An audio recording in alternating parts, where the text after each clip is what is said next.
So, bali ilan na yung business mo rito sa... So far, din sa current company, meron na kaming dalawang brand. And next month, we're opening one more brand. Wow. And then one more in November. So, October may isa, November na So, more on, ano talaga to? Ano yung mga, kagaya nung Benny Buns?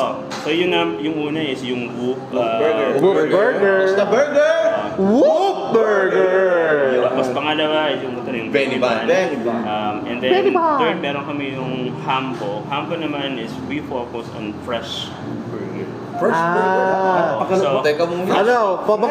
Fresh as in... May niluto at may fresh. Meaning, hindi siya frozen.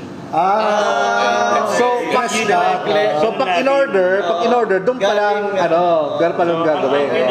Ang pinaka-differences kasi nun, kasi lahat, alam naman ng mga nito na yung mga Angus beef.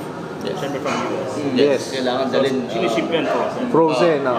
So pag frozen kasi, normally like 3 to 6 months yung expiration. Pag chilled, yun yung fresh, chilled na delivery ng US Angus. Takes like 1 month to 2 months lang yan maximum. Yung shelf life. Yung focus ng Hampo, kasi ang pinaka-concept niya is a bar counter na kitchen. So yung pasok ka sa loob, talagang doon talaga gagawin. pasok ka sa loob, nasa harapan mo yung nagluluto. Yung nagluluto. Parang sikat na burger sa Pilipinas, yung unang kagat, Tinapay agad. Hindi, parang anong concept niya yung parang sushi bar. Diba? Kung order ka ng California Maki, gagawin pa lang sa'yo sa harap ni Chef. Chef, pagawa po isang special burger dyan, pakidamihan ng toyo. Diba? Kita mo, sinachap pa Yun yung magiging concept ng Hampo. So ano yun? A personalized na burger siya. Nice. Tapos by November, meron naman kaming isang brand. Ang brand is Unwind. Unwind. Specialty coffee shop. So meron siyang meron ganon. Unwind Unwind.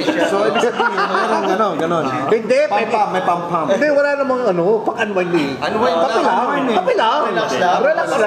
Oo, relax lang. Ang concept naman ng Unwind is the same like coffee bar table na pwede kang umupo and then nasa harapan mo yung barista.